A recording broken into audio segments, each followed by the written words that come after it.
Mais il faut parler de son projet. Si on parle pas de son projet, si on se bloque et qu'on se dit ah non on va me l'appliquer partout, et ben en fait on fait rien.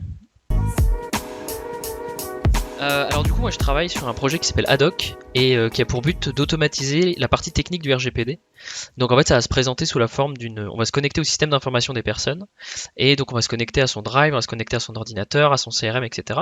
Récupérer les différentes informations personnelles des clients mais aussi de ses salariés parce que le RGPD ça concerne aussi les salariés et à partir de ça créer une cartographie et répondre aux droits, ce qu'on appelle d'accountability dans le RGPD, c'est-à-dire répondre aux différents droits des personnes mais aussi tout ce qui va être conservation des données, protection des données et toute cette partie cartographie qu'on va pouvoir ensuite renvoyer vers l'organisme qui est la CNIL, qui est l'organisme de contrôle pour prouver qu'on est bien conforme au RGPD d'une manière technique.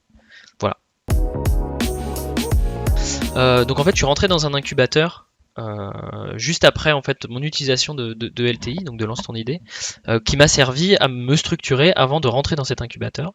Et donc aujourd'hui ça fait environ un mois à peu près, ouais c'est ça, à peu près un mois et demi que je suis dedans et je suis déjà en train d'aller chercher des subventions etc pour lancer une étude de marché. J'aurais probablement pas réussi à rentrer dans l'incubateur si j'avais pas eu cet outil qui m'a permis en fait de bien visualiser mon projet et de bien faire notamment tout ce qui va être business model, business plan, etc.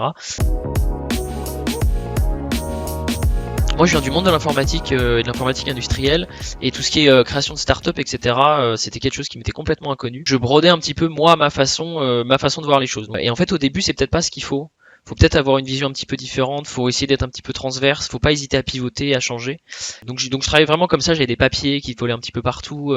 J'avais pas de méthode. Et en fait je suis tombé sur Lance ton idée et en fait j'ai totalement accroché quand j'ai vu le truc parce que ça m'a permis de retrouver un petit peu toute cette façon itérative, mais qui va me produire quelque chose que j'aurais jamais pu faire moi, notamment avec le bilan. Alors je vais le retrouver, qui s'appelle identifier les opportunités. Alors lui il est super. Moi j'ai juste rentré un petit peu ce que j'ai fait pendant mes entretiens et hop ça m'a sorti ce petit graphe qui est super avec les opportunités donc qui va être véritablement ma cible et qu'est-ce qui est intéressant de lui présenter et pourquoi est-ce qu'il m'achèterait quoi.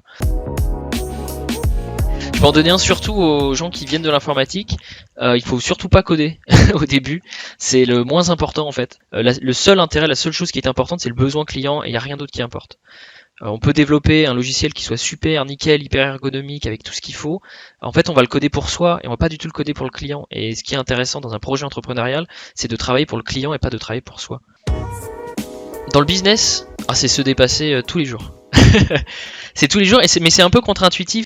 En fait, la notion de concurrent peut faire peur, on n'a pas envie d'aller les voir, on n'a pas envie de leur demander comment le marché fonctionne, mais ces gens-là, ils y sont, ils fonctionnent, et c'est important de comprendre comment est-ce qu'ils fonctionnent et comment est-ce qu'ils se sont implantés, mais surtout, faut pas avoir peur de se dire qu'ils vont te piquer ton idée, ou faut pas avoir peur non plus de se dire qu'ils vont jamais rien dire, parce que c'est pas vrai. Ils sont très heureux, et souvent, en fait, avoir de la concurrence, ça augmente l'impact, le rayonnement des solutions et en fait ça fait gagner tout le monde. C'est ça aussi ce dont les gens ont peur, c'est qu'on leur pique leur idée, mais même s'ils te piquent ton idée, s'ils n'ont pas ta vision, en fait ça ne sert à rien. Alors que c'est en discutant, c'est en parlant que il y a des gens qui vont venir s'accrocher au projet, qui vont devenir prestataires, qui vont devenir peut-être des early adopters, qui vont peut-être devenir des partenaires. Hein. Il y a des concurrents qui peuvent devenir partenaires, qui peuvent proposer des solutions différentes, aller sur un pan de marché différent, mais s'entraider à monter. Mais dans des marchés un petit peu nouveaux où il y a de la place, faut pas avoir peur de ses concurrents. Alors moi je dirais méthodologie du coup. Bon, tu m'as dit un mot mais je vais quand même argumenter. Ça apporte de la méthodologie et ça permet d'avancer étape par étape et justement de pas se précipiter parce que la première partie qu'il y a dedans c'est la légitimité. Et on va d'abord voir si on est légitime. Ensuite on va voir la désirabilité, l'acceptabilité, la faisabilité et enfin la viabilité et c'est là qu'on peut commencer à construire son produit.